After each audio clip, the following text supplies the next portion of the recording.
Today is the culmination of a 3-year project to recover this part of our military heritage in Malta.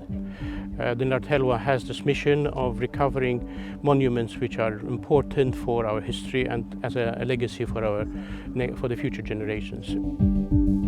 The restoration was, we could say, a success because we managed to convert a dilapidated and vandalized place into a place which could be now seen by everybody, and both visitors, both Maltese and also tourists.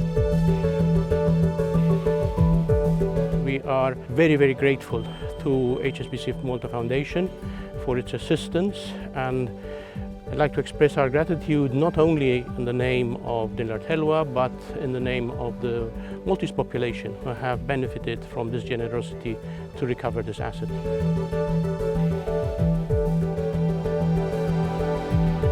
The HSBC Malta Foundation is enormously proud to have been associated with this magnificent project, the White Tower here in Melliha.